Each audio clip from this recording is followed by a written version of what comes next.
নমস্কার বন্ধুরা, আমাদের চ্যানেলে স্বাগতম। ডিএ নিয়ে একটি গুরুত্বপূর্ণ আপডেট। তো বন্ধুরা, ডিএ নিয়ে এই মুহূর্তে সবথেকে গুরুত্বপূর্ণ আপডেটটি হচ্ছে 15ই আগস্টের পরেই ডিএ নিয়ে ঘোষণা করবে রাজ্য সরকার। তো বন্ধুরা, এরকমই একটি আপডেট উঠে এসছে। তো আপডেটটি নিয়ে আমরা স্টেপ বাই স্টেপ আলোচনা করব। তো অবশ্যই আপনারা ভিডিওটি স্কিপ না করে অবশ্যই পুরোটা দেখবেন। তো তার আগে বলে রাখি, যে সকল বন্ধুরা আমাদের চ্যানেলে নতুন, আমাদের চ্যানেলটি পাশে সাবস্ক্রাইব বাটন, সাবস্ক্রাইব করার পর পাশে যে বেল আইকন সেটিও প্রেস করবেন। লেটেস্ট ভিডিও আপডেটগুলি সবার আগে পেয়ে যাবেন। দেখে নেব আজকে ডিএ সংক্রান্ত গুরুত্বপূর্ণ আপডেটটি। স্বাধীনতা দিবসের পরেই রাজ্য সরকারি কর্মীদের মহার্ঘ ভাতা, ডিয়ারনেস অ্যালাউন্স বা ডিএ ঘোষণা করা হবে। কত শতাংশ ডিএ বাড়ানো হবে সে বিষয়ে এখনও কোনো চূড়ান্ত সিদ্ধান্ত নেওয়া হয়নি। বিষয়টি নিয়ে শীঘ্রই সিদ্ধান্ত নেওয়া হতে পারে। আর তারপর আনুষ্ঠানিকভাবে রাজ্য সরকারি কর্মীদের মহার্ঘ ভাতা বৃদ্ধির ঘোষণা করবেন মুখ্যমন্ত্রী মমতা বন্দ্যোপাধ্যায়। শিক্ষক সংগঠনের প্রতিনিধিদের সঙ্গে দেখা করেছেন মুখ্যমন্ত্রীর উপদেষ্টা।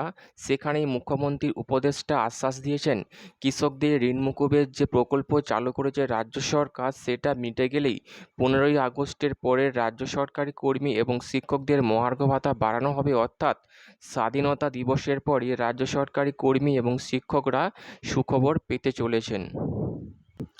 তো বন্ধুরা, আমরা সকলে জানি পশ্চিমবঙ্গের সরকারি কর্মীরা কেন্দ্রীয় হারে ডিএর দাবিতে শহীদ মিনার চত্বরে আন্দোলন চালিয়ে যাচ্ছেন 1 বছরের বেশি সময় ধরে, কিন্তু কোনো রকম সুরাহা হচ্ছে না। একদিকে আমরা দেখেছি মুখ্যমন্ত্রী, অর্থমন্ত্রী, রাজ্যপালকে বারংবার কেন্দ্রীয় হারে ডিএ দেওয়া নিয়ে চিঠি দিয়েছেন, কিন্তু সেই চিঠির কোনো সুরাহা হয়নি। এমনকি দিল্লির যন্তর মন্তরেও ধর্ণা দিয়ে এসছেন, কিন্তু তার ফলও মেলেনি।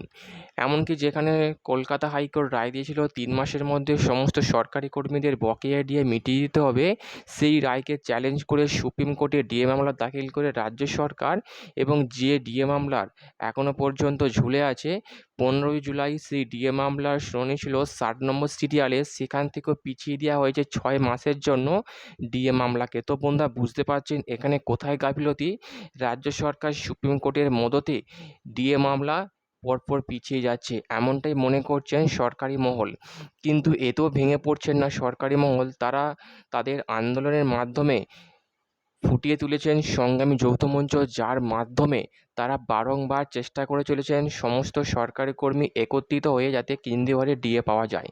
যেখানে বাকি রাজ্যগুলো, পশ্চিমবঙ্গ ছাড়া বাকি রাজ্যগুলো যেখানে কেন্দ্রীয় সরকারকে অনুসরণ করে ডিএ পাচ্ছে আইসিপিআই মেনে, সেখানে পশ্চিমবঙ্গ মাত্র 14% হারে এই মুহূর্তে ডিএ পাচ্ছেন, এবং যেটা পশ্চিমবঙ্গের সরকারি কর্মীদের আন্দোলনের ফলেই 14% ডিএ বৃদ্ধি পেয়েছে। তো লোকসভা ভোটের পরে আমরা দেখেছি বাংলাকে প্রচুর পরিমাণে টাকা দেওয়া হয়েছে কেন্দ্র সরকারের তরফ থেকে, এবং তারপরই সরকার নড়েচড়ে বসে সরকারি কর্মীদের ক্ষোভ প্রশমিত করার জন্য, সরকারি কর্মীদের মন জয় করার জন্য ডিএ নিয়ে নতুন চিন্তা ভাবনা শুরু করেছেন মুখ্যমন্ত্রী, অর্থমন্ত্রী। এবং যেটা নবান্ন সূত্র মারফত, নিউজ পত্রিকা সূত্র মারফত আপডেট উঠে এসছে, 15ই আগস্টের পরে নাকি ডিএ ঘোষণা করবে রাজ্য সরকার।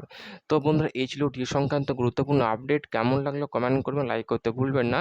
ডিএ সংক্রান্ত পরবর্তী আপডেট পাওয়ার জন্য আমাদের চ্যানেলটিকে সাবস্ক্রাইব করে রাখবেন। থ্যাংক ইউ বন্ধুরা ভিডিওটি দেখার জন্য।